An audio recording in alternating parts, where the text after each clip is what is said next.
Mr. President, more than 4.5 months ago, Title 42 expired. That was on May the 11th of this year.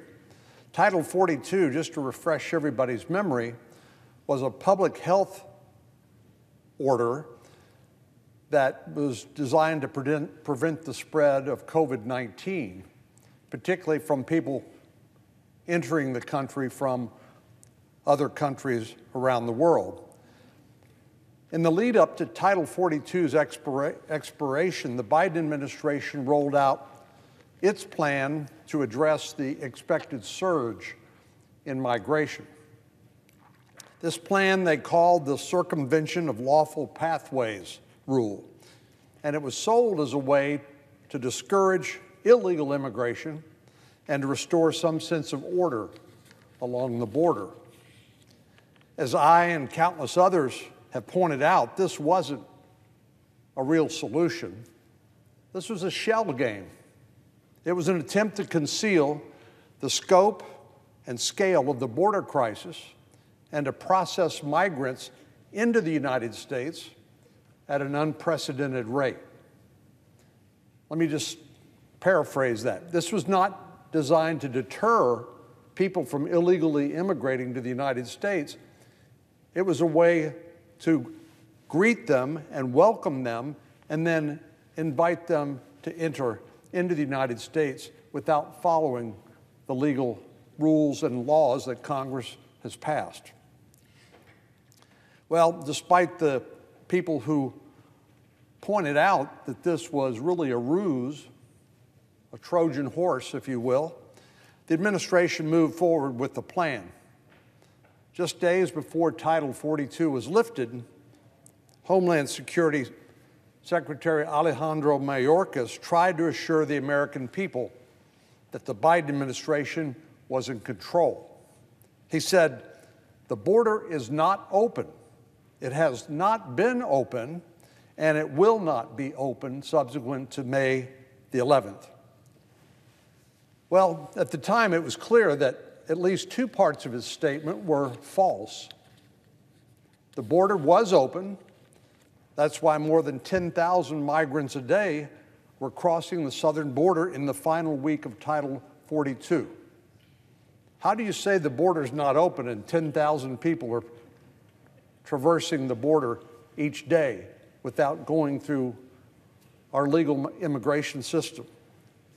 And the border had been open, and that's why the U.S. broke nearly every record in the book for border crossings on President Biden's watch. So it was open, and it had been open, and it's clear today that the border is still open, even with the administration's new plan in place. Despite the initial drop in border crossings after Title 42 was lifted, illegal border crossings have surged once again. In August, Customs and Border Protection apprehended just under 233,000 migrants, setting the record for the busiest month this calendar year. As you might have predicted, the cartel simply sat back to assess the lay of the land and this new state of affairs and adapt their operations to exploit the rule's numerous loopholes. Unfortunately, the challenges at the border have only grown since August. Over the last few weeks, areas along the entire U.S.-Mexico border have experienced a new surge in immigration. And one area that's under tremendous strain is the West Texas town of El Paso. Last week, more than 8,000 migrants crossed into Eagle Pass. This isn't a major city. In fact, I mentioned El Paso by mistake. Eagle Pass is actually a much smaller town. This isn't a major city with extensive resources. Eagle Pass is a small border town with a population of roughly 28,000. It doesn't have the resources to house, feed, or transport thousands of migrants each week. Eagle Pass is bearing the brunt of this surge, but it's not alone. El Paso, that I mentioned earlier, is also experiencing a massive influx. Several weeks ago, El Paso in far west Texas was seeing roughly 350 to 400 border crossings per day. In recent days, that number has skyrocketed to more than 2,000 a day. Customs and Border Protection is releasing more than 1,000 migrants a day into the community. And these aren't even people necessarily who are claiming asylum. They're just simply trying to keep the line from stacking up and overloading the processing facilities of Customs and Border Protection. So what are they doing? They're simply releasing them into the community, and they're on their own, but for the help of some of the non-governmental organizations that are trying to provide humanitarian assistance. The city of El Paso has limited resources to care for migrants, and those resources are quickly being depleted. Over the weekend, El Paso Mayor Oscar Leeser said the city had reached the breaking point due to the growing number of migrants. Now that may sound familiar. That sounds like another mayor, Mayor Eric Adams of New York City, who said the influx of migrants into New York City is creating extreme danger and reaching the breaking point. Well, I'm generally speaking a pretty optimistic person, but I don't see any indication that anything is going to change in the Biden administration's abdication of its responsibilities to secure the border and have orderly, safe, and legal immigration. People around the world see that America's southern border is wide open, and they're making their way to the United States. I've mentioned this story before, but when 4 of our colleagues on the Democratic side of the aisle and 4 on the Republican side went to Yuma, Arizona with Senator Sinema and Senators Kelly, who represent that state, we found a sleepy little agricultural community where the chief of the Border Patrol sector there welcomed us, saying last year we encountered people from 174 different countries speaking more than 200 languages. Senator Kelly, one of the Arizona senators, pointed out that there was an airport in a northern Mexican city called Mexicali, and that evidently people were just flying into that city and then literally Ubering over to the Yuma sector and claiming asylum. The New York Times reports that in August, nearly 82,000 migrants have passed through what's known as the Darion Gap, which is the sole land route to the United States from South America, describing it as the far largest single-month total on record. The border crisis has had and continues to have a major impact on border communities in my state. But the scale of the Biden border crisis means the burden is now being shared more broadly with communities across the country. Liberal enclaves, self-styled sanctuary cities like New York and Chicago, have been longtime supporters of open border policies. I suspect primarily because it hasn't affected them in a negative way, like it has always done in my state and my communities. These cities proudly identify themselves as sanctuary cities and have even criticized common sense measures to enforce our immigration laws.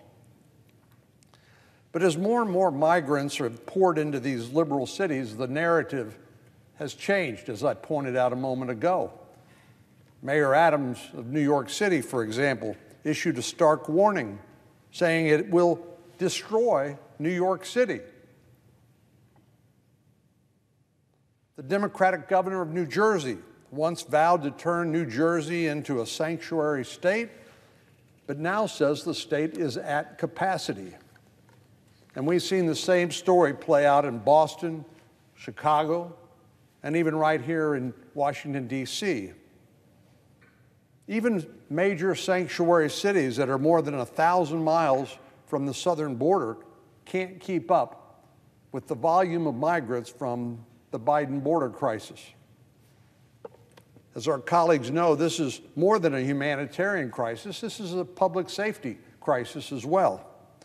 When border agents are pulled off the front lines to process, transport, and care for migrants, it creates a vulnerability for cartels and criminal organizations to then move illicit drugs across the border.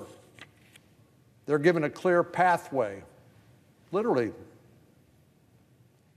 a multi-laned highway, to smuggle fentanyl, heroin, and other dangerous drugs across the border and into cities and communities all across this country. This isn't news to the cartel. This is their business model. Flood the zone with people, divert law enforcement, and then move the drugs into the United States. Last year alone, 108,000 Americans died as a result of those drugs. Well, the cartels know that this game that they're playing, or this business model, inures to their benefit. We saw this 2 years ago when 15,000 migrants crossed into Del Rio in a matter of days. Del Rio is a little city of 35,000 people. They had an influx of 15,000 migrants, mostly Haitians, in just a matter of days. Well, it looks like we're seeing this history repeat itself. Border Patrol Chief Jason Owens said he believes the surge last week was by design. As I said, cartels and these criminal organizations know they can flood the zone with migrants and distract law enforcement. It creates open corridors for drug traffickers, human smugglers, maybe even terrorists, and criminals of all stripes to sneak across the border.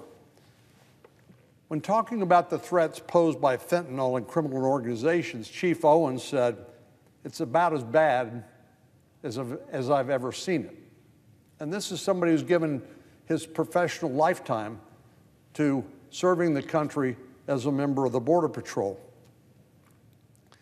Communities across our country are being ravaged by the overdose epidemic, which is killing more than 110,000 Americans a year. And President Biden seems content to let the carnage continue. He's shown no interest in securing the border and cutting off the cartel's illicit trade corridors. I can't reach any other conclusion but to think that President Biden doesn't care. If he did care, he would do something about it. But he obviously hasn't done anything about it, and the only obvious conclusion is he doesn't care.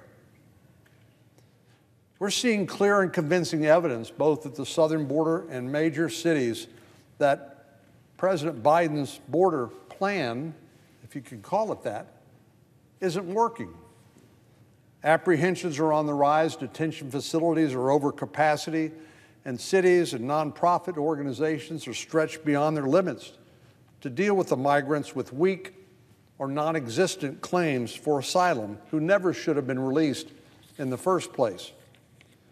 The so-called circumvention of lawful pathways rule has made the border crisis worse, not better. In many ways, that seems to be the theme repeated over and over again, taking a bad situation and making it worse. And nowhere is that more evident than at the border. What we've seen is the Biden administration is using this rule to funnel migrants into unlawful parole programs, essentially creating another class of immigrants with flimsy immigration status. Rather than deliver consequences for illegal immigration, the administration is simply creating a new set of magic words migrants have to say in order to avoid immediate removal. This rule is riddled with loopholes, and when too many migrants claim to fit within these loopholes, they will once again overwhelm DHS capacity. It's not fair to the migrants who've been led to believe that they can depend on these parole programs long term. And it's not fair to those with legitimate claims for asylum, which are maybe 10 to 15% of the people claiming asylum, to have to wait in line for years upon years with people who have no legitimate claim to asylum. And the reason they have to do that is because of the backlog in the immigration courts. Well, as we've seen with DACA, which is deferred action on childhood arrivals, these are the dreamers, children who came as children with their parents into the country, and for whom I have complete sympathy. We don't hold children responsible for what their parents do, yet these migrants will face years of uncertainty and heartache as a result of the procedures employed by President Obama at the time, which have now been litigated in court for 10 years. And right now, the current status is the courts have said that what President Obama tried to do was illegal. He didn't have that authority. Well, it's time for Congress to intervene. We obviously can't depend on leadership or even participation at this point from the Biden administration. This summer, I introduced the Congressional Review Act resolution that puts an end to President Biden's shell game. We know from the press that immigration groups, both on the right and the left, oppose the circumvention of lawful pathways rule. Earlier this year, some of our Democratic colleagues said that they were deeply disappointed with the administration's decision to move forward with the rule. I hope my colleagues on both sides of the aisle who've raised concerns over this policy will support the effort to overturn it. Our colleagues know the impact of the border crisis, and they know that it's being felt far beyond the U.S.-Mexico border. Cities across the country, from El Paso to New York City, are overwhelmed by the burden of caring for these migrants who have no plausible claim to be in the country legally. Yet by sheer volume, they've overwhelmed the system. Mayors and governors are sounding the alarm over the unbearable weight of this crisis, and they can't look for help at the White House. So they ought to be looking to us to do our job and provide that help. At the same time, communities across the country are being terrified by the destruction and the death caused by the fentanyl crisis. On Monday, I sat down with parents, students, and first responders in Dallas, Texas, who really drove home this point. Each of our colleagues should have a vested interest in ending policies that are fueling the humanitarian and public safety crisis that begins at the border and yet reaches into every community across America. I didn't think it was possible for the Biden border crisis to get worse, but it clearly has. Congress needs to act before the situation gets even more dangerous and worse, and to force the Biden administration to put forth a serious plan that actually discourages illegal immigration and doesn't just invite migrants without any plausible or legitimate claims to being in the country into the great American heartland. Mr. President, I yield the floor.